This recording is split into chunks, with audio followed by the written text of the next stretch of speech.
오늘 말씀에서 한 외로운 사람 이야기를 나누려고 합니다. 누가복음 19장 2절에 삭개오라 이름하는 자가 있으니 세리장이여 또한 부자라.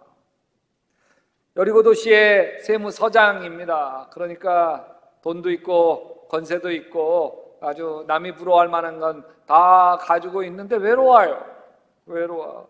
상대해주는 사람이 없어요.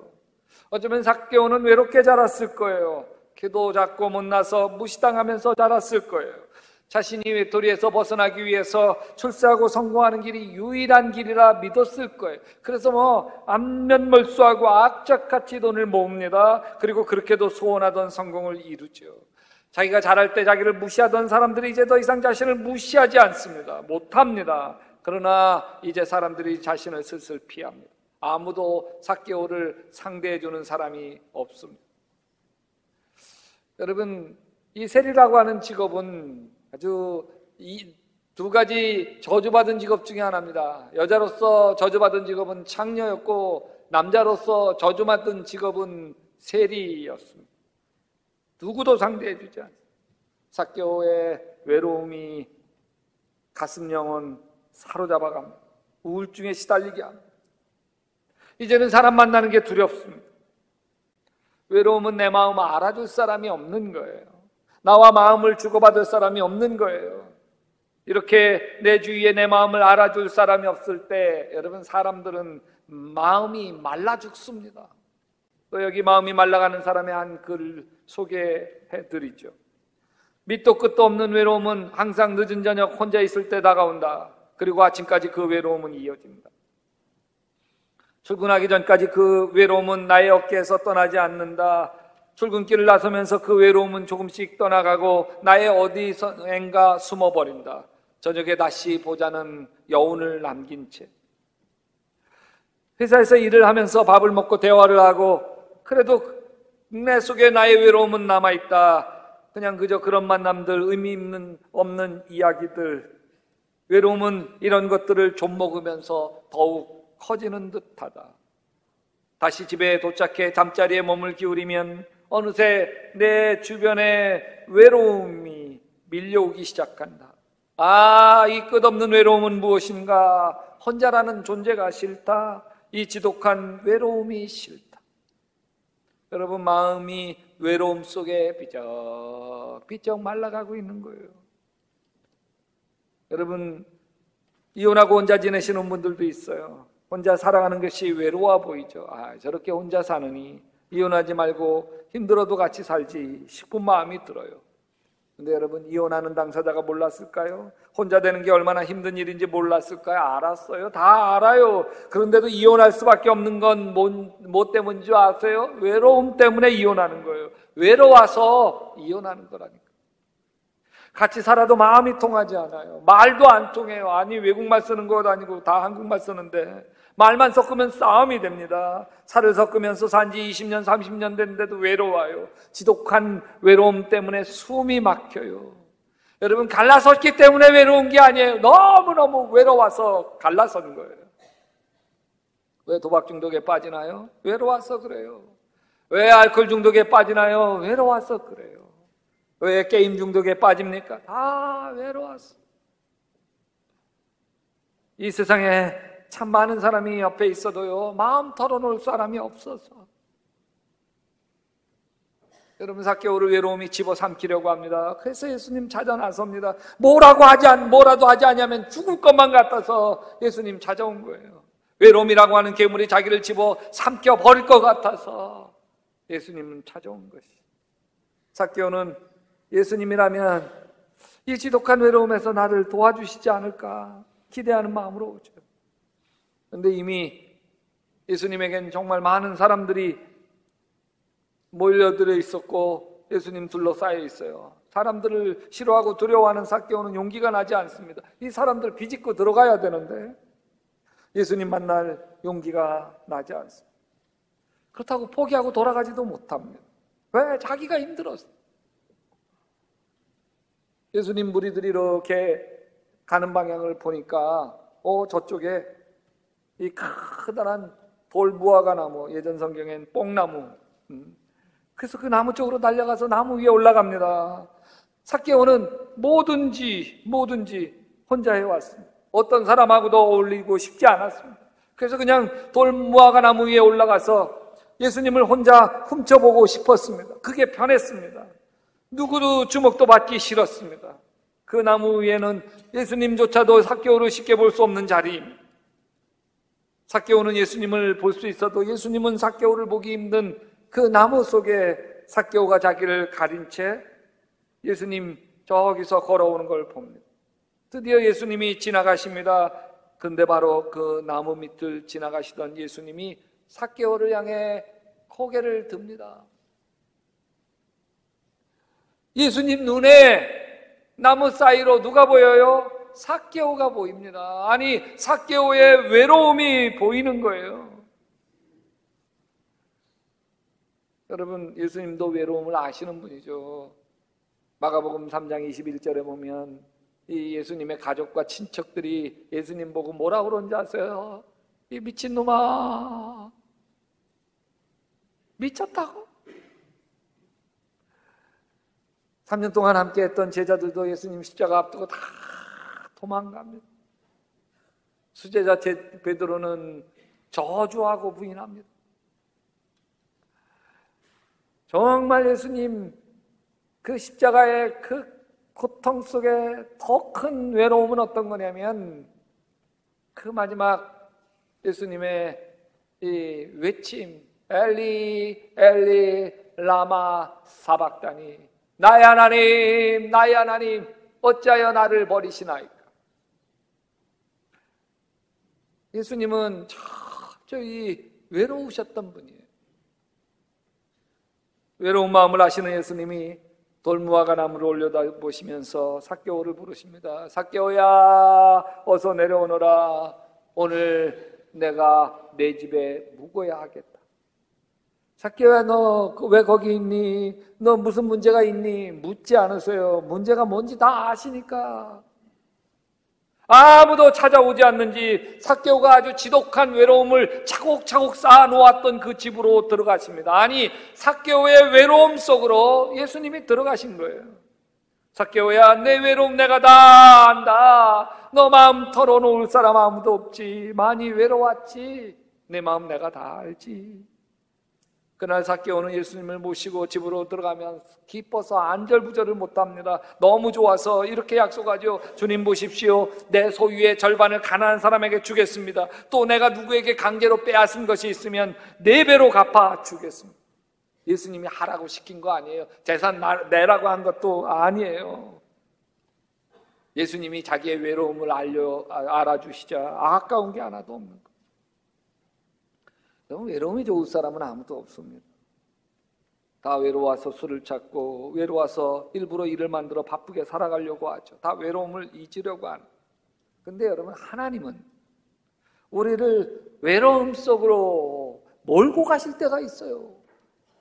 외로움 속으로.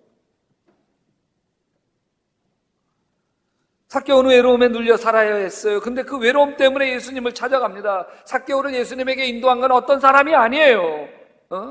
삭개오를 예수님에게 인도한 건 자신 속에 있는 외로움이에요. 그 외로움이 삭개오를 예수님에게 인도했어요.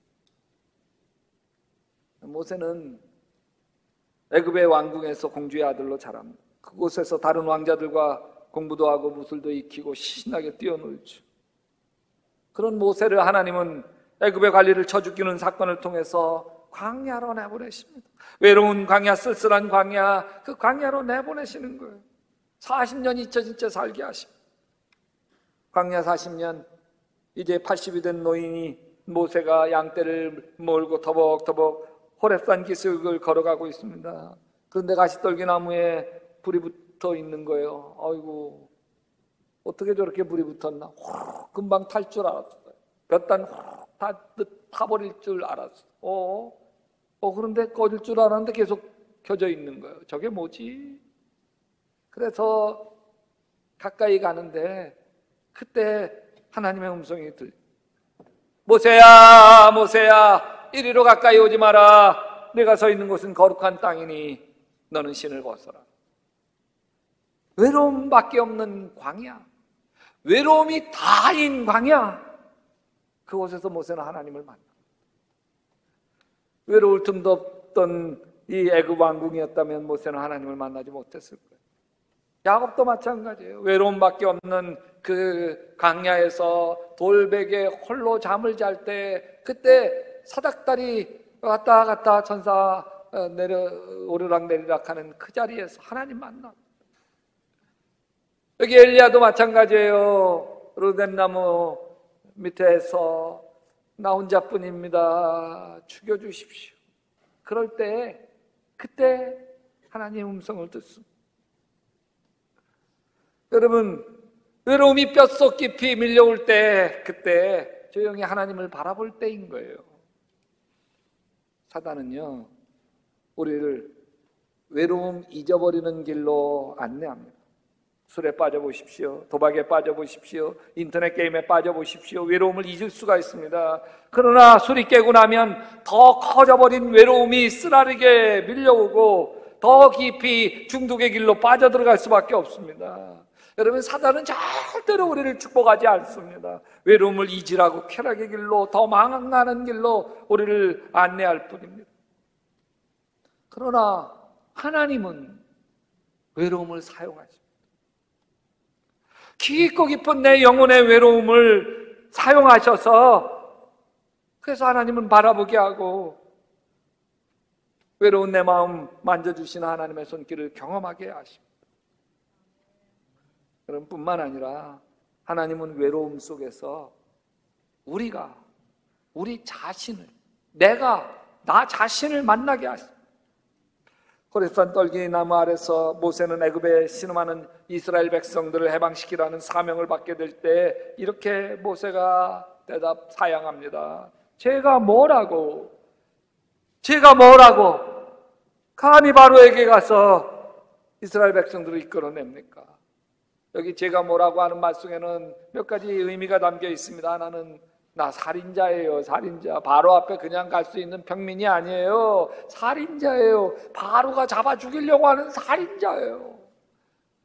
내가 사람 죽이고 도망다니는 처지에 어떻게 바로에게 갑니까? 또 나 그냥 처가살이 하는 사람이에요. 미디안 광야에서 처가살이 하는 아주 보잘것없고 형편없는 사람이에요. 또 제가 뭐라고 이 말 속에는 하나님 좀 늦으셨네요. 아니 많이 늦으셨네요. 내 나이 벌써 80이에요. 호로 노인이 뭘 한다고. 그러면서 여러분, 저는 못합니다. 또 저는 말도 잘 못합니다. 저는 바보 같은 사람이니 나 같은 사람 말고 보낼 만한 사람을 보내십시오. 모세는 외로운 강야에서 자기 자신을 만납니다. 바보 같은 나, 인간적인 혈기로 자기 인생을 스스로 망쳐버린 나, 말도 잘 못하고 능력도 없고 이제는 다 늙어버린, 초라해버린 자기 자신을 만나. 여러분 보세요. 하나님 없이, 하나님 은혜 없이 이렇게 자기 자신을 만나면 자기 자신이 얼마나 초라한지, 더 깊은 외로움과 절망의 수렁 속에 빠지고 맙니다. 그러나 하나님 앞에서 이렇게 자기의 모습을 만나는 건 은혜의 시작입니다. 왜냐하면 나는 하나님 없이는 아무것도 아니구나. 아멘. 그걸 볼 수 있기 때문에 그래요. 여러분, 이게 은혜의 시작이 되는 이유는 이렇게 형편없는 나를, 내가 봐도 실망스러운 나를 하나님이 귀하게 여기고, 아멘. 하나님이 소중하게 여기고, 아멘. 하나님이 특별하게 여기고. 모세는 하나님 앞에 자신은 못난 사람이라고, 나는 형편없는 사람이라고, 자기는 그냥 쓰레기 같은 인간이라고 자기를 비하하고 자학하지만 하나님이 모세를 보는 눈이 달라요. 너는 이스라엘 지도자야. 내가 사용할 지팡이란다. 너는 이스라엘 백성들을 노예에서 해방시킬 위대한 지도자, 해방자, 모세다. 하나님이 보는 거예요. 여러분, 우리의 외로움을 달래려고 안목의 정욕, 이생의 자랑, 육체의 정욕을 찾아 헤매지 않게 되시기를 바랍니다. 그냥 외로움이 주는 쓸쓸함, 외로운 밤, 칠흑 같은 내면의 밤에 조용히 머물러 계세요.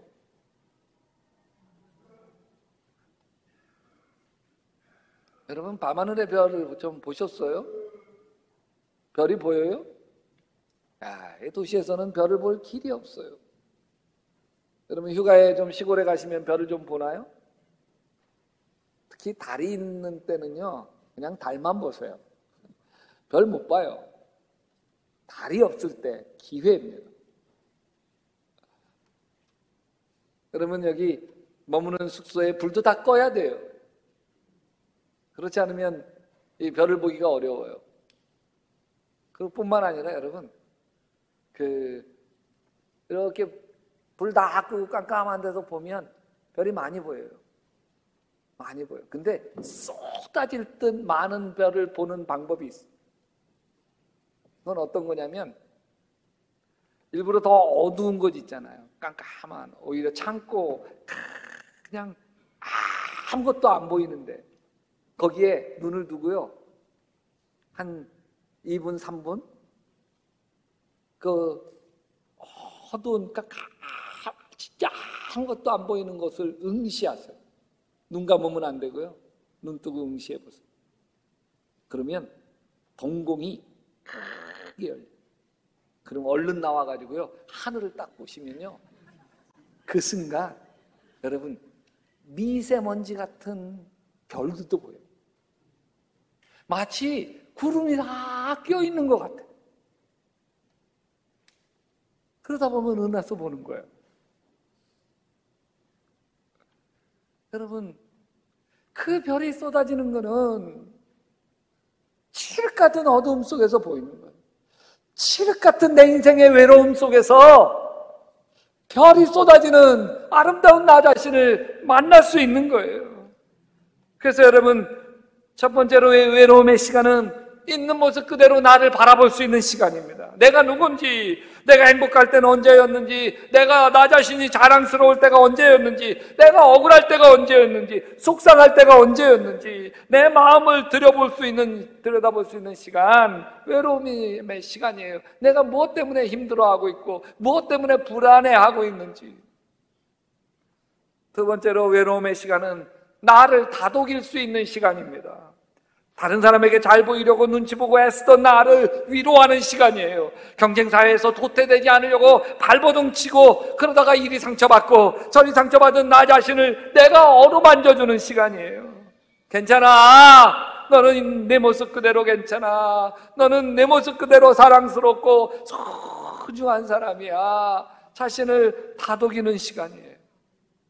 세 번째로 외로움의 시간은 내가 나로 살아가도록 나를 만나는 시간입니다. 여러분, 다른 사람에게 맞춰 살던 나에게 이제 내가 나로 살아가는 법을 찾는 시간이에요.